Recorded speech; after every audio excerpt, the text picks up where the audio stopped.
Nous sommes en train de parler du sang de Jésus-Christ.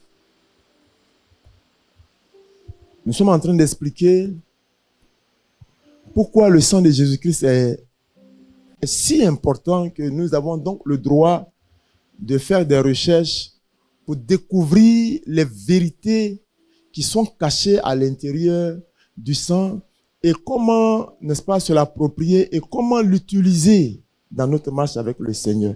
Alléluia. Et nous avons commencé avec ce thème qui est la première fois qui était, n'est-ce pas, les bienfaits et les bénéfices du sang de Jésus-Christ. Le deuxième dimanche qui a suivi, nous avons parlé de la puissance du sang de Jésus-Christ. Alléluia. Nous avons découvert effectivement que le sang de Jésus-Christ est capital pour tout chrétien, pour quiconque voudrait expérimenter, n'est-ce pas, sa marche avec le Seigneur par le Saint-Esprit sur la terre des hommes où nous sommes. On a compris que ce qui a vaincu Satan, c'est d'abord le sang de Jésus-Christ. Ce qui a vaincu Satan. Donc quand nous sommes devant une situation, l'un des premiers éléments qui doit apparaître ou qui doit sonner dans notre entendement intérieur, c'est d'abord d'invoquer le sang de Jésus-Christ. Pourquoi? Parce que c'est par le sang de Jésus-Christ que Satan a été vaincu. C'est pourquoi la Bible dit que sans effusion de sang, il n'y a pas de pardon de péché. Sans effusion de sang. Et nous convenons, ou vous conviendrez avec moi, que sur la terre des hommes où nous sommes ici, parlant des traditions et des cultures, lorsque on veut provoquer le surnaturel, ou lorsque on veut toucher aux choses invisibles, mais qui ont un impact véritable, la tradition généralement fait recours au sang.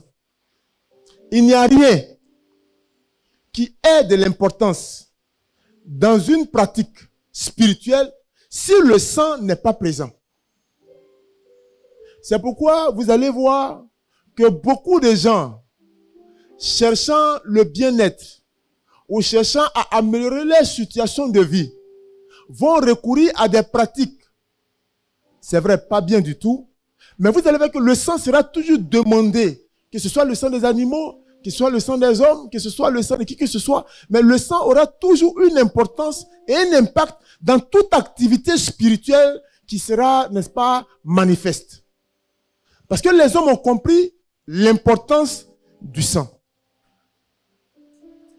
Le sang peut ne pas être celui de Jésus-Christ, mais je vous assure, quel que soit l'animal qu'on va utiliser, celui qui fait les incantations peut appeler à l'existence des entités démoniaques qui peuvent venir détruire la vie d'une personne.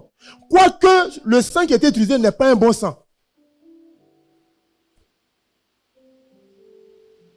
Nous encore, Dieu nous a fait la grâce de savoir par la parole de Dieu qu'il n'y a que le sang seul de Jésus-Christ qui est le bon et le véritable sang, parce qu'il est un sang innocent, il n'est pas un sang de vengeance, il n'est pas un sang qui est donné pour détruire, mais il est un sang qui est donné pour sauver, n'est-ce pas, pour délivrer et puis pour faire du bien. C'est pourquoi la Bible nous recommande de chercher à comprendre l'utilité et l'importance de ce sang. Beaucoup de chrétiens, malheureusement, prient. Ils recherchent le Saint-Esprit, ils invoquent beaucoup le feu, mais peu sont ceux qui travaillent beaucoup avec le sang de Jésus-Christ. Or, la Bible dit, nous l'avons vaincu. Et c'est après que je le dis, par le sang de Jésus-Christ. Premièrement. Ensuite, nous l'avons vaincu par la parole de Dieu. Deuxièmement. Troisièmement, nous l'avons vaincu par le témoignage de notre vie. Donc, vous voyez, ces éléments sont cruciaux. Le sang de Jésus-Christ, la parole de Dieu et le témoignage de l'individu que tu es en Christ. Voici donc ces éléments-là qui sont donc importants. Nous voulons donc ce matin encore travailler dans ce carnaval du sang de Jésus. Mais la particularité de ce matin, c'est que nous voulons parler du sang de Jésus-Christ qui guérit. Oh, j'ai pas entendu amen. Le sang de Jésus-Christ guérit.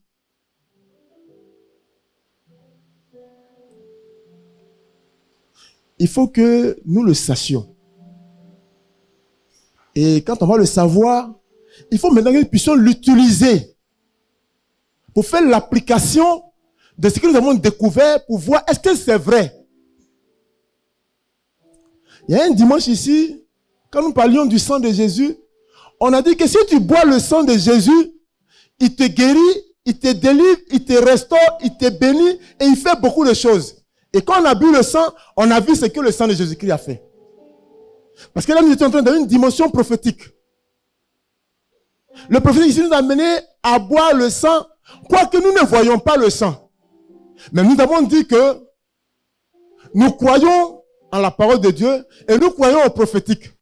Donc, on s'est servi d'un gobelet d'au moins 1 litre, de 2 litres, et on a puisé par le prophétique le sang de l'agneau. Et quand on a bu le sang, beaucoup de choses se sont passées dans la vie des uns et des autres. On a eu beaucoup de témoignages. Ça nous a fait du bien. Ça vous a fait du bien. Ça fait du bien à l'église. Et ça permet à beaucoup de comprendre que, donc, je peux boire le sang de Jésus et puis il peut me visiter. Pourquoi? Parce que les gens sont souvent rattachés au visuel, au physique. Or, ce qui est physique n'impacte pas la vie. C'est dommage, mais il faut que nous le sachions. Ce que les yeux arrivent à voir ne dérange pas l'existence. Ça ne change rien dans ce qui existe. C'est ce que les yeux n'arrivent pas à voir, qu'on appelle l'invisible, qu'on appelle le spirituel. C'est ça qui est plus puissant et plus dangereux. La preuve en est, Jésus est mort il y a 2000 ans de cela, mais l'œuvre à la croix a encore son impact dans nos vies. Aujourd'hui, tu pries pour quelqu'un, tu dis au nom de Jésus, il y a des guérisons, il y a des manifestations, il y a des délivrances. Parce que nous croyons maintenant par le prophétique que cet acte qui a été posé est encore un acte qui est puissant et qui est encore vivant. Et donc si on l'invoque, on y croit, Dieu se manifeste. Et nous voyons ces choses. Donc nous croyons et nous disons Amen. Ce matin, nous voulons encore parcourir le Il est écrit pour découvrir à partir de certains versets bibliques le sang de Jésus-Christ guérit. Beaucoup parmi nous sont malades. Et c'est une bonne chose. Parce que la Bible dit, laissez venir à moi tous ceux qui sont fatigués et chargés. Et je leur donnerai du repos. Le fatigué et chargé, c'est des poids, c'est des bagages. Si quelqu'un n'est pas encore fatigué, s'il n'est pas chargé, ne le dérangez pas. Parce que Ésaïe, en son chapitre 10, je crois à son verset 27 dit, c'est l'huile ou la graisse qui brise le fardeau sur les épaules. Et c'est la graisse qui brise le joug sur le cou. Donc quand quelqu'un porte une charge, la fatigue apparemment apparaît dans ses épaules, premièrement. Et deuxièmement, son cou portant la charge va donc impacter, n'est-ce pas, sa colonne vertébrale et la douleur de la charge va apparaître dans ses reins. Alléluia. Donc la charge qui apparaît dans tes reins va commencer à t'empêcher de marcher, donc d'avancer. Or, celui qui n'avance pas, recule. Lui, il peut dire qu'il ne recule pas. Mais la loi dit que si tu n'avances pas, tu recules. Parce que les choses avancent. Alléluia. Donc, quand quelqu'un porte une charge et que cette charge commence à le fatiguer, la seule question qu'il a sur les lèvres, c'est Seigneur, que veux-tu que je fasse? Si tu veux l'obliger à venir à l'église, si tu veux l'obliger à te suivre, si tu veux le convaincre par tes propres moyens, tu ne pourras rien faire. Mais quand il prendra conscience de sa fatigue et de sa charge, le temps viendra où il va vouloir qu'on le décharge. C'est quoi Christ a dit? Laissez venir à moi ceux qui sont fatigués et chargés, et je leur donnerai du repos. Je prie ce matin que, après il est écrit que nous allons parcourir, que le sang de Jésus-Christ apporte du repos dans notre esprit, dans notre âme et dans notre corps, par le sang de Jésus. Oh, dis-moi amen, s'il te plaît. J'ai donc intitulé ce matin mon intervention comme ceci. Le sang de Jésus guérit. Nous allons prendre un texte dans Ésaïe 53 au verset 5.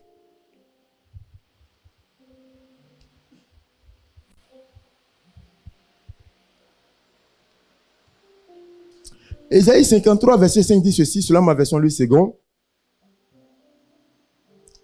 Mais il était blessé pour nos péchés, brisé pour nos iniquités.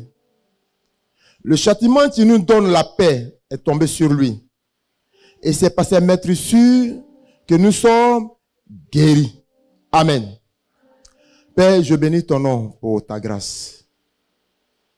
Merci pour ta parole qui est la vérité. Seigneur, ce matin, je voudrais parler de ta part. Chose difficile. Je prie que ta grâce soit mon partage, afin que ce que tu veux que ton peuple reçoive soit communiqué dans une simplicité, et que la gloire revienne à l'Éternel par la visitation de sa puissance, et que la guérison soit le partage de ton peuple après cette parole. Viens ce matin, Seigneur, encore nous visiter. Inonde ces lieux de ta présence. Saint-Esprit, merci pour cette action que tu as déjà commencée. Merci pour ta présence qui nous rassure. Je prie que cette atmosphère soit sous le contrôle de Jésus-Christ.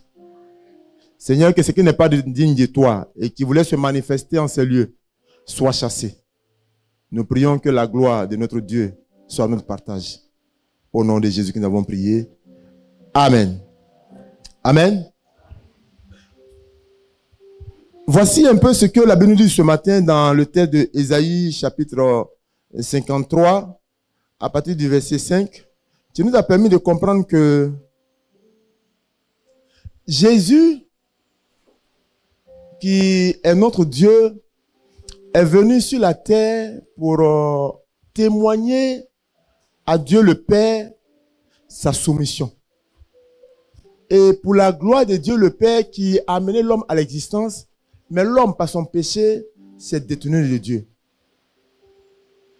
On n'a pas encore eu peut-être l'occasion de voir pour certains le film qu'on appelle La Passion du Christ. Mais pour ceux qui ont eu l'opportunité de regarder ce film, il y en a qui ont beaucoup pleuré. Parce que quand vous regardez La Passion du Christ, vous découvrez la méchanceté des hommes. C'est vrai que c'est un film, mais ils ont vraiment poussé. Ils ont vraiment poussé.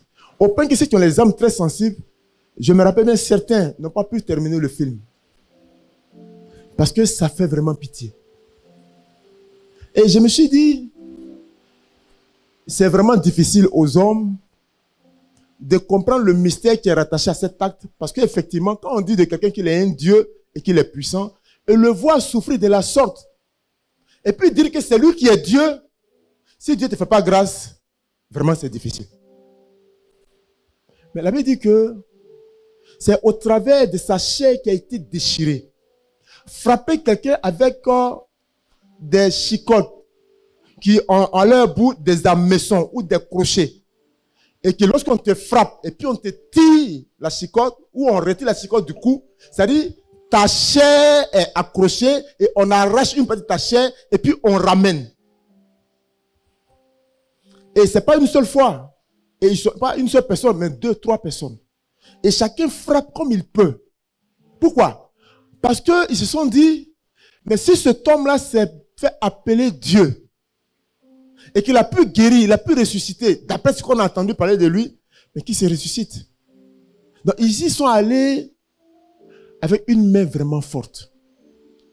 Et la Bible dit que sa chair a été déchiquetée. Et une couronne d'épines. Ouais, on a des fleurs qu'on appelle le bougainvillier. Ils en ont planté plein sur la voie que le véhicule BRT va employer. Ça donne des couleurs jaunes, des couleurs violettes, oranges. Mais il y a des épines à l'intérieur. Les épines font 5 mm. Généralement, ceux qui ont fait un peu de jardinage ou ceux qui font un peu de culture vont découvrir que la plupart de ceux qui ont un peu de moyens, c'est ce type de fleurs qu'ils mettent très souvent à leur clôture de leur mur. Ça fait beau pour la décoration extérieure, mais en fait, c'est des parures de protection. Parce que ces épines-là sont venimeuses. C'est-à-dire, si elles te piquent et que tu ne fais pas anti-tétanique, ça peut te créer des problèmes. Et il est dit que des épines de ronces ont été faites en couronne. On lui a incrusté ça dans la tête. Donc, plus le sang coule, la chair est déchiquetée, la douleur est atroce et on lui demande d'avancer. Et la Bible dit, c'est de cette douleur, de ce sang qui a coulé, de cette misère que ressort notre guérison.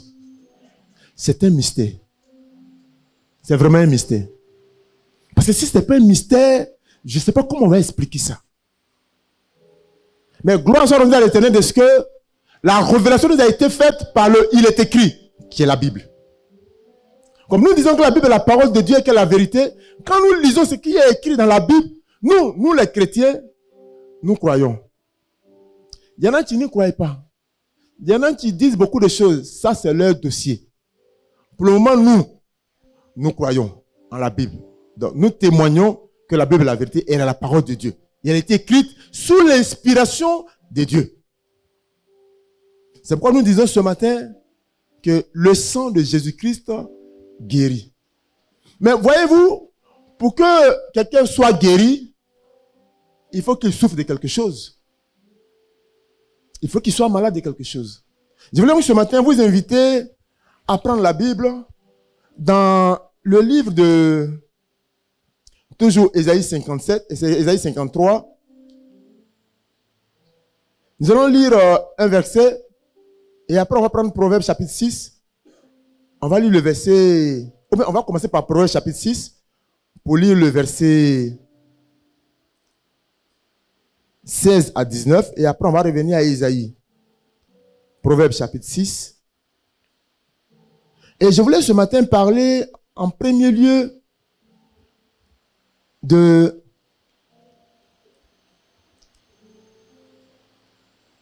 quoi es-tu malade? Premièrement, es-tu malade de l'injustice? J'ai pas entendu amen. J'ai dit ce matin que le sang de Jésus-Christ guérit.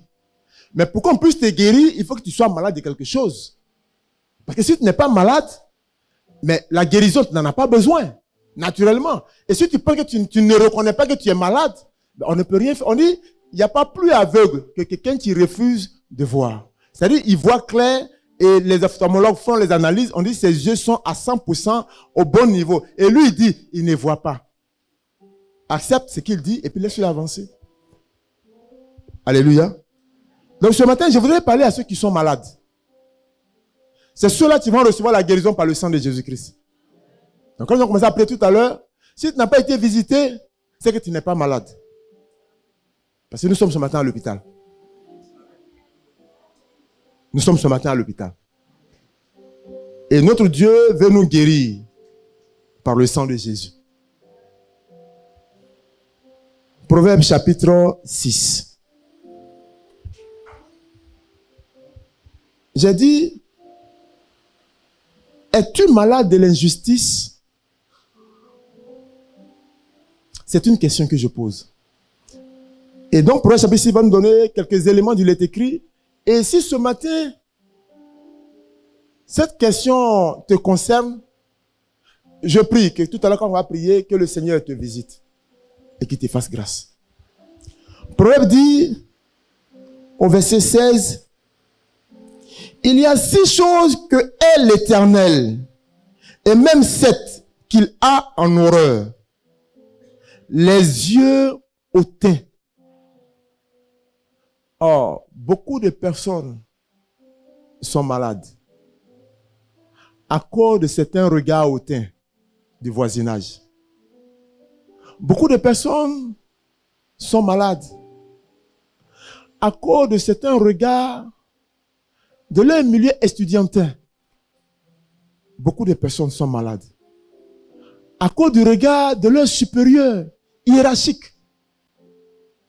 Beaucoup de personnes sont malades à cause d'un environnement qui a été déclaré malsain par eux-mêmes, à cause d'un regard qu'ils jugent accusateur. Et cela pourrait être ce qu'on appelle une maladie. Mais vous voyez, la guérison de Dieu se manifeste en 3 phases. Il y a le côté spirituel, il y a le côté physique et il y a le côté émotionnel. Et j'ai pris ce matin que si ton côté spirituel a été infecté et affecté par l'acte d'un regard hautain, sache une chose ce matin. Le sang de Jésus-Christ guérit. Oh, ton amen n'est pas fort. On va continuer la lecture.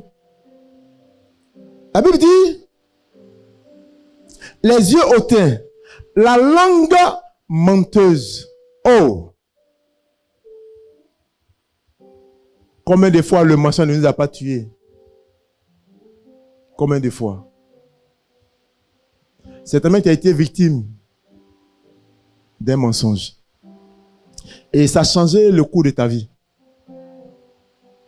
Peut-être que tu vivais chez cet oncle-là, où tu pensais bien faire. Tu crois même bien faire. Et comme à l'accoutumée, quand il y a de nouveaux visiteurs qui viennent dans la famille, ceux qui ont l'habitude de voler dans la maison, c'est là qu'ils profitent pour faire des dégâts. Pourquoi? Parce qu'ils savent que ça va créer un flou.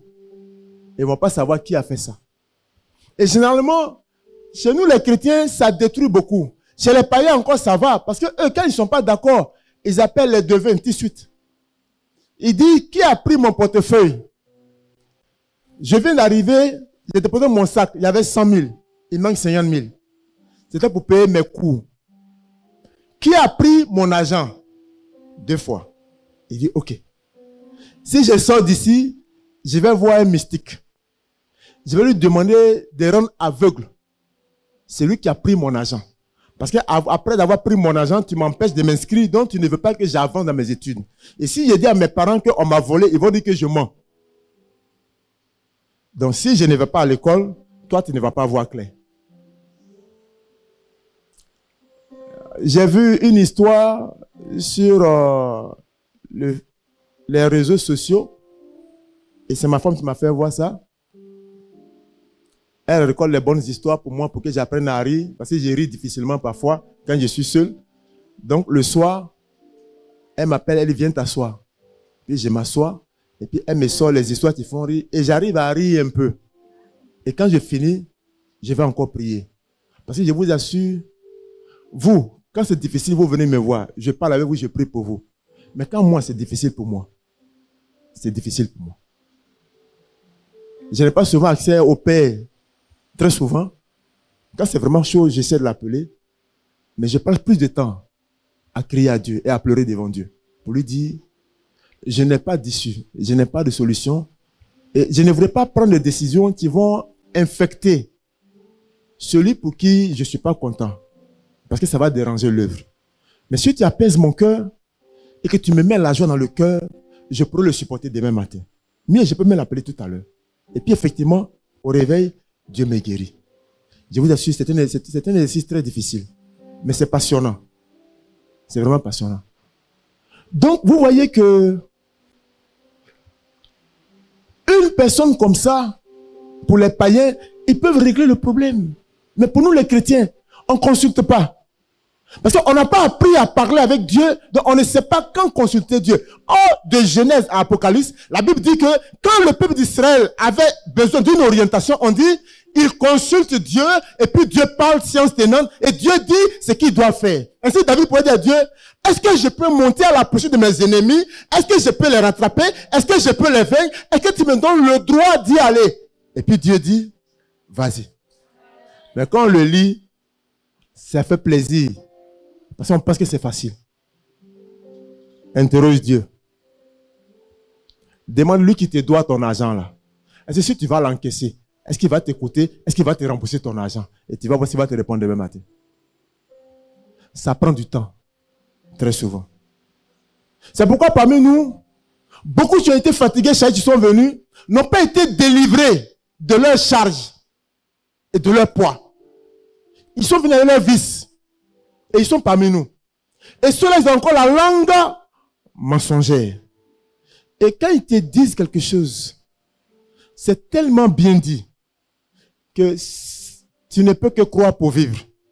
Mais si tu ne crois pas, tu vas mourir. Mais en fait, c'est du mensonge. Oh, tu habites chez l'oncle. Et on dit, c'est toi qui as volé l'argent. Mais tu as quoi pour te justifier? Et peut-être que depuis ce jour, ta situation a été changée. On refuse même maintenant de te soutenir même. Ou des propos mensongers ont été tenus à ton encontre. Mais tu n'as personne pour expliquer. Et c'est difficile. Et tu en souffres. Parce que ceux qui ont parlé sont très proches de toi. C'est pourquoi je dis souvent ici à mes responsables de département, quand vous voulez parler avec vos amis de groupe, vos amis qui vous sont au quotidien dans votre environnement, vous, mes responsables, quand vous voulez prendre la parole, quelque chose que vous dites, réfléchissez par 2 fois. Quand mon nom est dedans. C'est-à-dire, si dans ce qu'on vous dit, et que vous êtes là, si mon nom est dedans, avant de réagir ou avant de donner votre avis sur le sujet, c'est-à-dire, je vous demande pardon, réfléchissez par 2 fois avant de parler. Pourquoi? Parce que quand vous allez parler, ce que vous allez dire sera plus important que les autres. Pourquoi? Parce que vous êtes mes responsables. Mais si quelqu'un qui est loin de moi, qui est un seul membre de l'église, si lui dit des choses sur moi, c'est-à-dire celui à qui il dit, il va douter. Mais si on dit qui a dit, on dit non, c'est son responsable départemental. On dit effectivement, s'il a dit, c'est que c'est vrai. Maintenant, si le patriarche apprend par la bouche d'un de mes membres de responsable de département une situation me concernant, c'est-à-dire le patriarche ne peut pas douter. On va dire, mais qui a dit? On dit non, c'est son membre, le responsable du département tant. C'est-à-dire celui qui vous parle, selon son affinité qu'il avait celui qui est avec vous, c'est-à-dire on ne peut pas douter de ce qu'il dit, même s'il ment. Et ce matin, je sais que beaucoup parmi nous souffrent ou ont souffert de cette situation. Et je vais te dire ce matin, que ton âme soit en paix. Le sang de Jésus-Christ guérit. Si ton esprit a été affecté, si ton âme a été impactée, si ton côté émotionnel a été détruit par des paroles de ce genre, ou par des comportements de ce genre, ou par des attitudes de ce genre, et que depuis longtemps tu en souffres, tu ne fais peut-être même pas en parler. Bah, tu te dis, mais ça va servir à quoi si j'en parle? Mais ça te ronge. Je voulais ce matin te dire que tu es au bon endroit. Parce que ce matin, Jésus va te guérir. Ton amen n'est pas fort. J'ai dit ce matin, Jésus va te guérir. Parce qu'il est le Dieu qui guérit. C'était le dimanche passé, quand j'ai fini ma prédication, parlant de la puissance du sang de Jésus. Dès que je suis descendu, je me suis assis ici, quand il voulait dire merci à Dieu, il dit, tu parleras dimanche prochain de mon sang qui guérit. Ça m'arrive très souvent, rarement. Parce que c'est en semaine, en méditant, en lisant certains livres, en écoutant mes prédications, en lisant la Bible, que parfois Dieu me donne une orientation de ce qu'il veut que j'y fasse. Mais c'est très souvent rare qu'en descendant de la chair après une prédication, que Dieu me communique une pensée pour laquelle il veut. Ça fait que je n'ai fait que prier pour dire, Seigneur, que ta gloire se manifeste. Donc moi, depuis dimanche passé, quand on est quitté ici, mon esprit est sûr que Dieu va se manifester parce que Dieu va guérir ses enfants. Oh, je suis trop en joie ce matin. Parce que quand j'attends ces voix comme ça, mon âme est en paix. C'est lui qui a dit qu'il va guérir, c'est pas moi qui ai dit. Que ton âme soit en paix ce matin. Parce que Dieu va te guérir. Alléluia. Dieu va nous guérir. Le texte est vraiment formidable. Je ne pourrais pas tout le décortiquer parce que le temps n'est pas beaucoup. Mais on dit encore que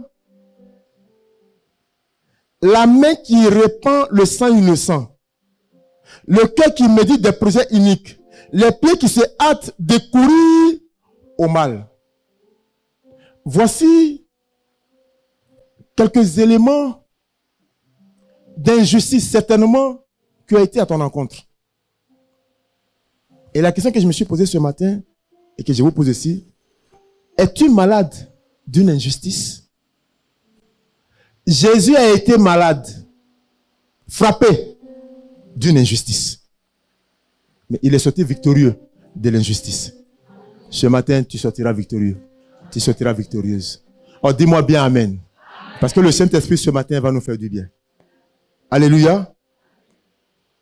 Ésaïe chapitre 53.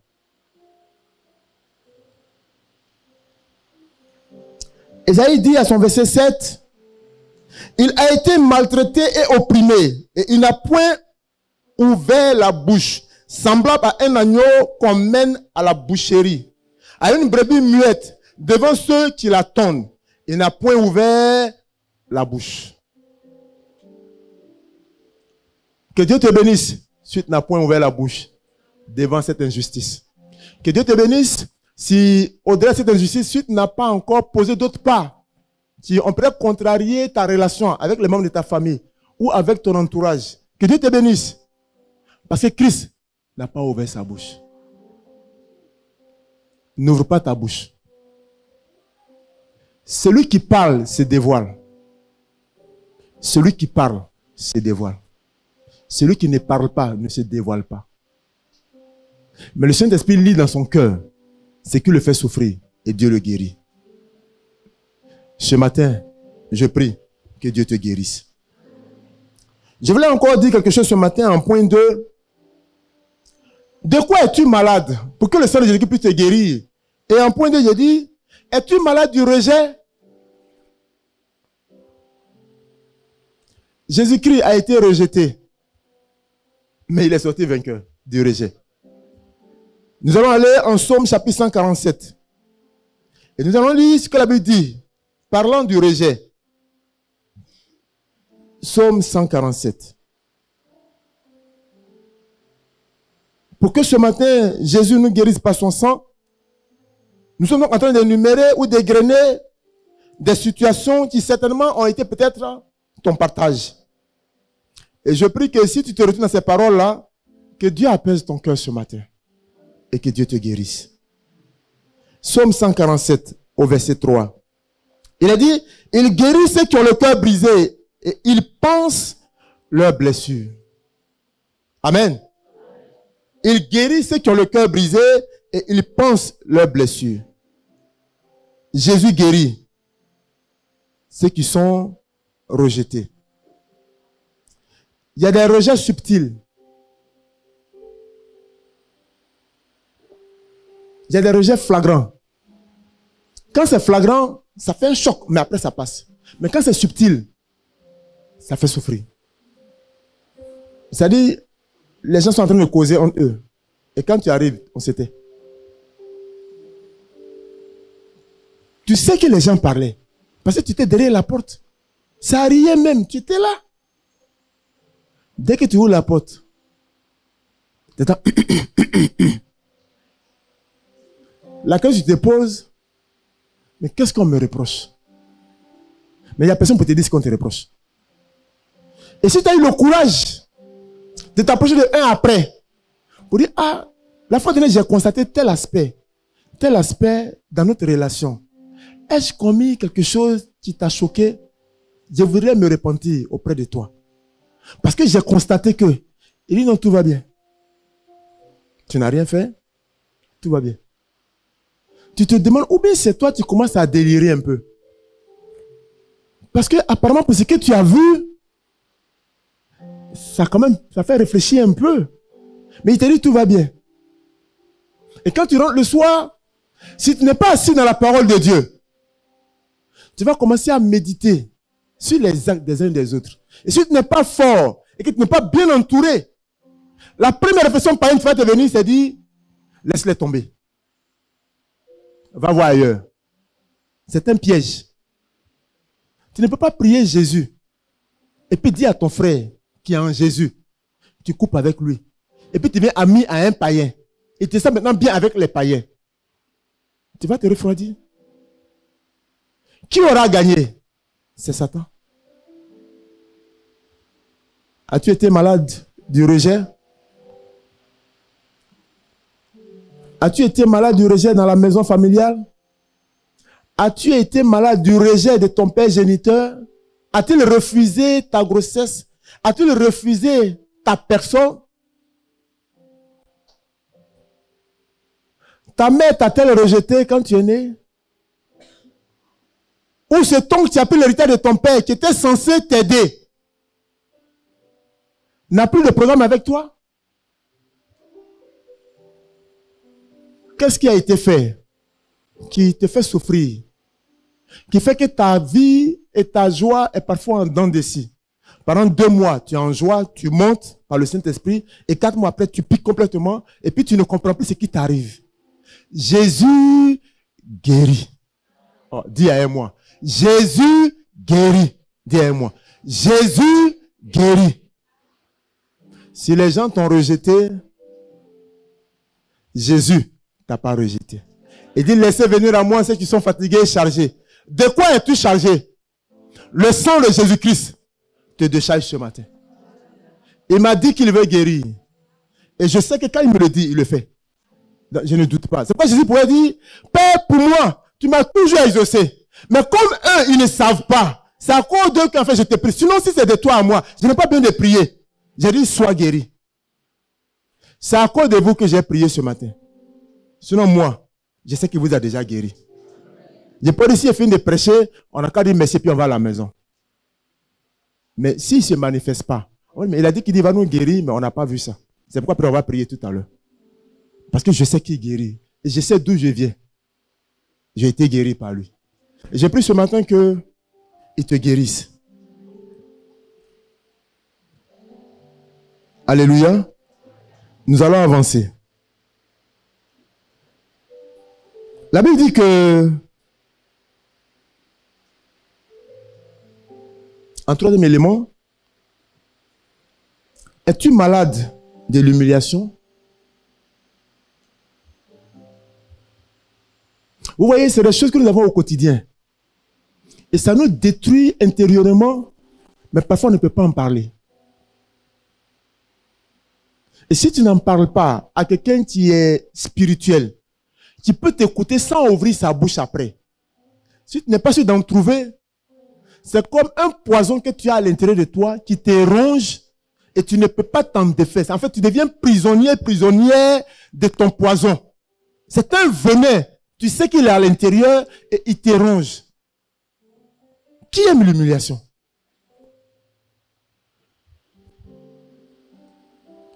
Daniel chapitre 4.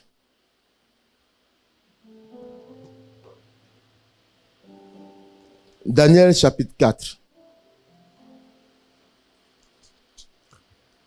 Nous allons lire du verset 30 au verset 33.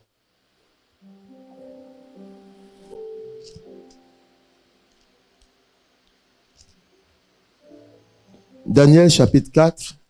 Je retrouve mes...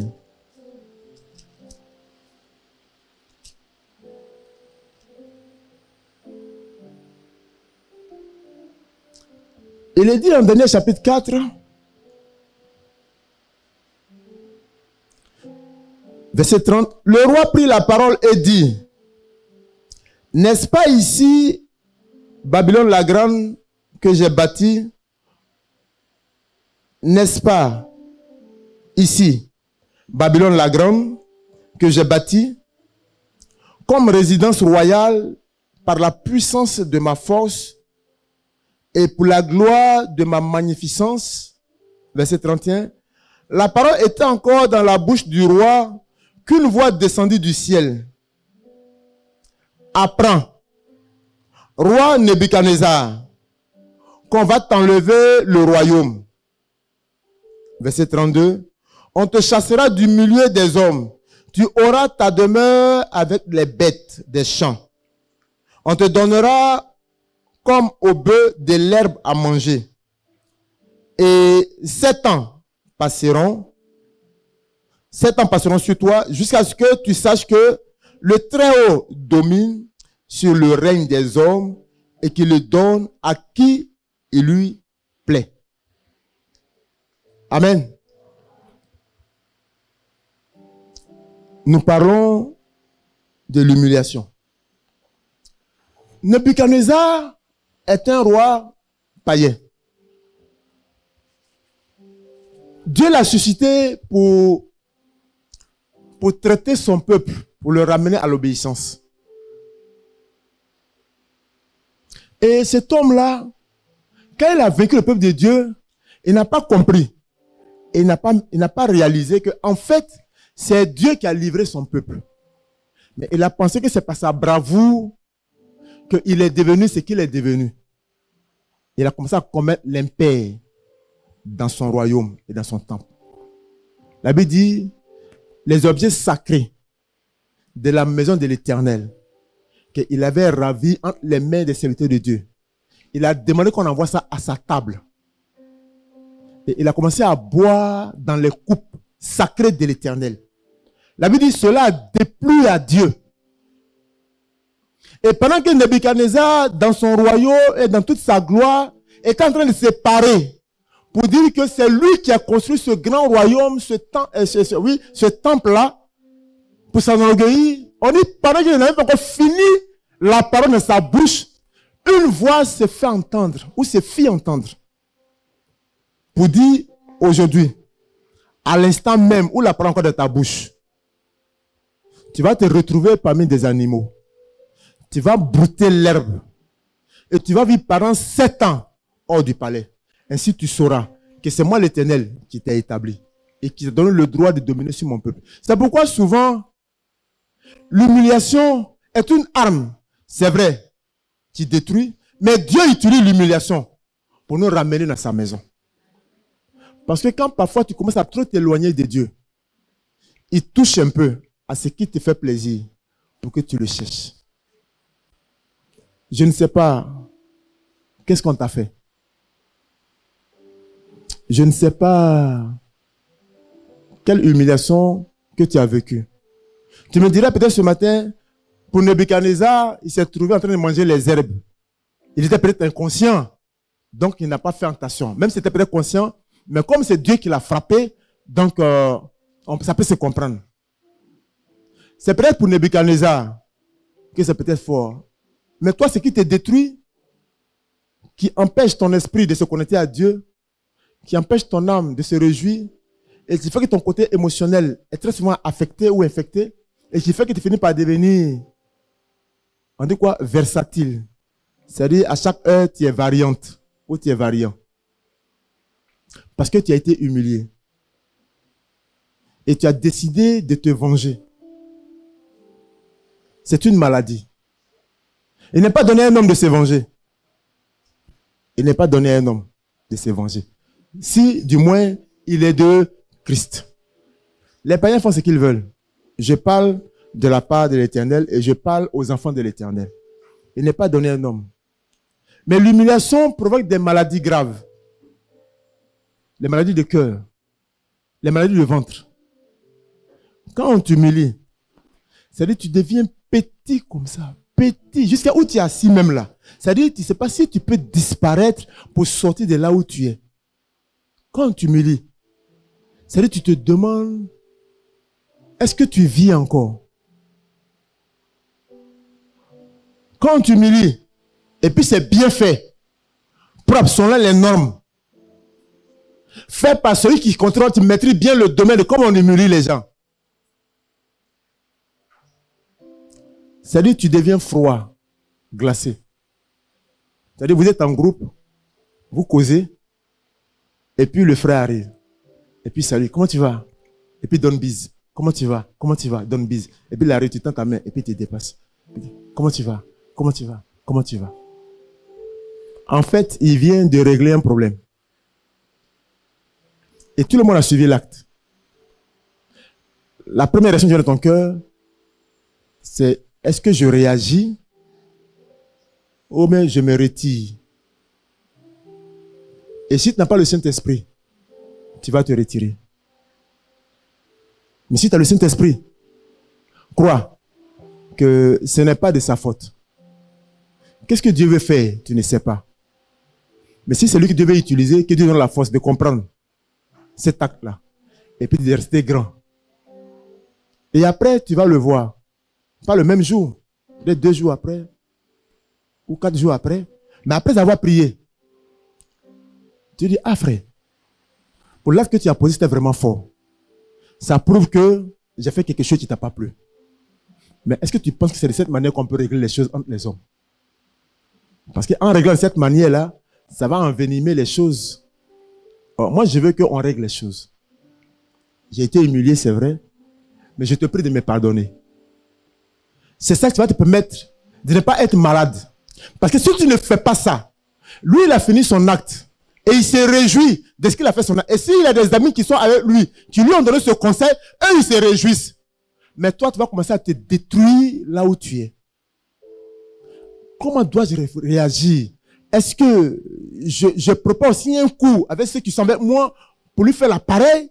Ou bien est-ce que je me sépare? Ou bien qu'est-ce que je fais? Et plus tu réfléchis, tu finis par sortir des thèses qui vont te détruire spirituellement. Pas lui, mais toi.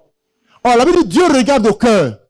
Dieu ne regarde pas la situation qui t'a frustré. Dieu regarde à l'état de ton cœur pour te juger.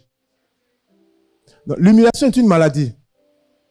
C'est toi-même qui as été humilié dans ton jeune âge, dans ton vieil âge même. Le gourmet t'a peut-être humilié aussi. Alléluia, on se comprend. On m'a fait regarder une vidéo sur les réseaux sociaux, toujours par ma femme. Je sais pas si c'est micro-trottoir, c'est comme ça on appelle ça ou bien quoi. Mais c'est des gens qui viennent et puis ils posent des questions aux gens. Et dans la vidéo, il est venu, il dit, il a croisé un jeune homme avec une jeune fille. Il a demandé, c'est ta copine? Le jeune homme a répondu, oui, c'est ma copine. Et il demande à la fille, c'est ton copain? Oui, c'est mon copain. C'est mon chéri. Elle a même ajouté mon chéri. Et le monsieur dit, on va faire un jeu. On va faire un jeu. Ce qu'on va faire, tu dis que c'est ton chéri, non? Ok. On va lui demander. Non, c'était pas comme ça. En fait, c'était la fille qu'on a croisée et on demande à la fille, qui est ton chéri? Qui est ton copain? Donc, elle donne le nom de son copain et puis on lui dit, donne son numéro. Et puis, nous, on va l'appeler et puis on va lui demander, lui, qui est sa copine? Et s'il dit ton nom, c'est que c'est ton copain. Voilà. Donc, la fille, tellement rassurée, elle a même rassuré celui qui fait l'émission. Vous dites, ah, il connaît. Même s'il dort, il sait que c'est moi. On dit, on prend le numéro et les gens appellent et puis merci au haut-parleur. Et on dit, allô? C'est monsieur Tan? Oui, oui. Ok. Excusez-nous, hein. On voulait savoir. On est à un jeu là. On voulait savoir, il y a des cadeaux à donner. Est-ce que tu as une copine? Il dit oui, on est ok. Donne-nous le nom de ta copine et puis nous on va appeler ta copine. Si elle confirme le nom que tu as donné, tu as un cadeau. Lui n'a pas trouvé d'inconvénient. On lui demande, donne le nom de ta copine. Et la caméra était sur la jeune fille. Et il donne un autre nom qui n'a rien à voir avec celle qui était rassurée. Et c'était en direct, j'ai vu ça sur les réseaux. Donc, le monsieur dit, ah, c'est gâté, hein. Il a donné un autre nom. L'humiliation. Toi, tu penses que c'est ton bon pain. Lui, il te prend comme riz couché. C'est-à-dire, riz couché, il faut d'abord être rassasié pour qu'on garde. Je ne sais pas à quel niveau tu as été humilié, mais je vais simplifier les choses pour dire que ce qui peut détruire ta relation avec toi-même d'abord peut provenir de l'humiliation. Et si tel a été ton cas, ce matin, Jésus guérit. Il y a un fait qui s'est produit encore dans la Bible, dans le livre de Chroniques. Je crois Chroniques chapitre 2 ou chapitre 4. Je vois ça pour vous. On ne va pas le lire, je vais juste le partager. Chroniques chapitre 19. Il y a un fait qui s'est passé. On dit que il y a un roi qui était mort. Et donc son fils a pris, n'est-ce pas, le trône. Et comme David a connu le père de ce fils, David a donc fait quoi? a diligenté une délégation pour aller soutenir ce jeune roi. Et comme la renommée de David était tellement puissante, ses conseillers lui ont dit, c'est un plan. David est en train de faire venir les gens, c'est pour te piéger. En fait, il veut avoir accès à notre royaume pour que des espions regardent dans les recoins pour voir nos faiblesses et puis après, ils vont venir nous attaquer. Donc le jeune roi là a demandé, bon, qu'est-ce que vous voulez que je fasse? Je crois que c'est dans 1 Chronique, pour ceux qui voudront lire ça à la maison, 1 Chronique chapitre 1 Chronique 19, versets 4 à 5. Et dedans, la Bible dit, ils ont donc attrapé ce que David a envoyé pour aller participer à la cérémonie. Et comme eux, à leur époque, ce qui avait de la valeur, c'était la barbe. La Bible dit, les conseillers ont demandé qu'on rase la barbe de moitié, comme ça, de la moustache jusqu'à ici, on a enlevé tout le côté gauche. Bon, imaginez un homme qui a sa barbe, sa moustache rasée sur un côté de son visage. Il va ressembler à quoi? Ah, vous voyez, vous-même, vous en riez. Et ce qu'on a envoyé, c'est les représentants du roi David. Et quand on parle du roi David, c'est avec terreur.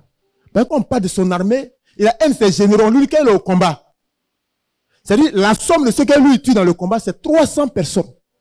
Dans un combat où il rentre comme ça là, quand il finit là, son épée là, quand on constate que lui l'a tué là, 300 personnes. Et il y a un autre, on dit lui, quand il rentre dans le combat, c'est-à-dire tellement son sang monte, son épée et puis sa main se collent. On ne peut plus séparer son épée et sa main parce que son épée rentre dans sa main tellement il est puissant et il est redoutable. Et c'est ces gens-là qui sont dans la garde rapprochée de David. Et c'est ceux à David dit, allez me représenter pour participer, n'est-ce pas, à notre manière au deuil et, n'est-ce pas, à l'intronisation de ce prince-là, de ce petit-là. Et c'est lui qui les attrape et puis il les rend de cette manière. La Bible dit, quand on envoyait la nouvelle à David, on dit que c'était une humiliation. On dit, c'était tellement honteux que David a dit au messager, trouvez la délégation et envoyez-les dans telle ville. Qu'ils y restent jusqu'à ce que les barbes atteignent là où c'était quand ils quittaient le royaume. Ceux qui ont poil, barbe là, vous voyez comment ça pousse? Ça prend du temps avant de pousser. Hein? Vous n'avez pas encore remarqué? Pour que barbe arrive ici là? Ah, tu as duré sur la terre. Hein? Au point que les gens ont fabriqué des médicaments pour faire vite pousser les barbes. Maintenant, imaginez, ancien temps où on n'a pas de médicaments pour faire pousser barbe. Et puis on t'a rasé comme ça. Tu as minimum 6 mois. Pendant 6 mois, on te prive de ta famille. Quelle humiliation. Quand tu es humilié, si Jésus ne te guérit pas, tu vas devenir un poison dans la famille. Tu ne vas pas exploser parce que tu n'as pas encore les moyens. Tu ne maîtrises pas encore le puzzle dans ta main. Mais le jour où Dieu te fait grâce d'avoir les moyens de ta politique pour taper ta poitrine, tu vas ramener dans ton subconscient, de ton subconscient à ta conscience, tu vas ramener toutes ces humiliations et tu vas noter le nom de ces personnes. Et gare à eux, si eux ils ont oublié, toi tu ne vas jamais oublier. La Bible dit c'est une maladie. Et si tu es là ce matin et que tu en souffres avec ton âge, je voulais te dire ce matin que Jésus guérit. Il guérit l'âme, il guérit l'esprit, il guérit ton côté émotionnel. Ne te laisse pas détruire par l'humiliation. C'est une étape de la vie. Mais tu peux être plus fort que ça. Et tu peux faire mieux que ça. Alléluia. Je voulais chuter par ce 4e point. Tu nous parles. Es-tu malade de l'abandon? Matthieu chapitre 27. Au verset 46. Matthieu chapitre 27, au verset 46. Et c'est Jésus qui parle. On dit à la croix, il dit, Père, Père, pourquoi m'as-tu abandonné?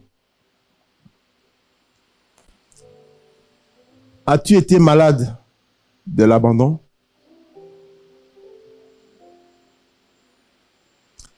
Depuis ta naissance jusqu'à maintenant, as-tu été malade de l'abandon?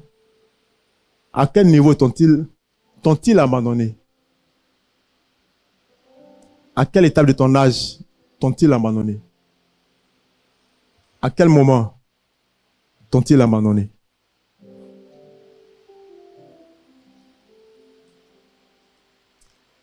Jésus a été abandonné. Pour lui, la Bible dit, c'est parce qu'il portait le poids de nos péchés. Et comme Dieu ne supporte pas le péché, Dieu donc s'est détourné de lui pour un temps. Et quand son sang a coulé, par son sang, Jésus a été recouvert. Et par le sang de Jésus, Dieu donc a regardé à nouveau Jésus comme étant celui dont il avait besoin. Mais sinon, avant que son sang ne coule, la Bible dit, Père, Père, pourquoi m'as-tu abandonné? Comme vous voyez souvent les enfants de rue, leur caractère dur provient parfois de l'abandon. Ils ont été rejetés, ils ont été abandonnés et ils se sont développés un caractère dans la rue. Et quand on parle de la rue, on parle de la force. Si tu n'as pas la force, ce n'est pas la peine. Parce que dans la rue, ce qui s'exprime, c'est la force. Si tu as la force, tu vas manger. Si tu as la force, tu vas commander. Si tu as la force, on va te respecter. Mais si tu n'as pas la force, tu seras assujetti.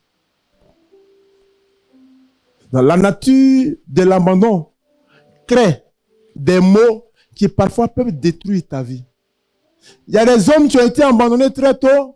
La société, par la grâce de Dieu, les a récupérés. Mais la nature de l'abandon a détruit leur être intérieur au point qu'aujourd'hui, ils sont même des hommes respectés et respectables. Mais leur comportement laisse à désirer. Il y a eu un champion du monde qu'on appelait Tyson. On dit que c'était un enfant de la rue. Un terrible bagarreur. Non, il était très violent. On dit il frappe le fils. Quand le père vient, il frappe le père et puis il frappe la mère. Et matin, midi, soir, il est en prison, il va, il vient. Et c'est comme ça, un jour, un boxeur professionnel, un entraîneur de boxeurs, l'a aperçu dans la rue en train de foutre la merde. Quand quelqu'un la force, il va vous frapper. Ça fait pitié, hein? Parce que tu fumes et il te suit. Et il dit, je vais te frapper. Je vais te frapper. Et tu dis, mais j'ai fait quoi? Il dit, je vais te frapper et puis tu vas voir ce que tu as fait. Et quand tu sais qu'il est très en forme, c'est même ceux qui marchent avec toi, tu sais que même s'il vous prend à 3, il va vous finir. C'est-à-dire, tu as envie de courir, mais si tu cours, tes amis sont là aussi. Donc tu dis, mais j'ai fait quoi? Ah! Et puis tu dis, mais moi, j'ai fait quoi même? Parce que tu n'as pas la force. Il a dit que ce Tyson-là, il a été récupéré et on l'a nettoyé et puis on lui a appris les rudiments de la boxe. Il est devenu très, très, très excellent parce qu'il était puissant. Il était champion du monde des poids lourds. Vous savez ce qu'il a coulé? C'est sa vie de rue. Tout ce qu'il a eu, il a fait ce qu'il veut. On ne lui donne pas de conseils. Il a vécu une vie de lougar. Des châteaux, des grosses voitures, des avions, des jets privés. Il a même payé des animaux de Sibérie pour envoyer chez lui à la maison. C'est-à-dire un animal pour lui, on met climatisé, on met froid, pour qu'il n'a qu'à être dedans, puis il est dans la case. Ah, si ça c'est pas folie, c'est quoi? Mais ça vient de la rue. Et puis, tout son argent est fini. Aujourd'hui encore, il s'est relevé un peu. Parce que maintenant, il entraîne les gens. Vous avez tous ici été témoins lorsque le Camerounais devrait boxer. Comment il s'appelle? Francis Ngannou, voilà. C'est lui qui l'allait appeler pour dire, bon, viens m'entraîner. J'ai lu un document où on dit que quand il a donné les ristournes qu'il avait promis à Tyson, et puis il a mis monnaie dessus, on dit, Tyson lui a dit officiellement, c'est la première fois que pour avoir entraîné quelqu'un, on lui donne plus que ce qu'on lui avait promis. Que Ngannou est un homme bien. C'était des centaines, des millions et des millions. Mais quand ta vie a été déjà touchée par l'abandon, ça laisse beaucoup de séquelles. Je voulais ce matin convier le peuple de Dieu. Je ne sais pas si tu as été abandonné. Le monde a des difficultés pour sortir de ces choses. Mais Jésus guérit. Est-ce qu'on peut se tenir debout ce matin? Parce que nous voulons prier. De quoi es-tu malade? De quoi es-tu malade? De quoi es-tu malade? Quelles sont les douleurs qui t'empêchent la nuit de dormir? Est-ce la trahison? Est-ce le rejet? Est-ce l'humiliation?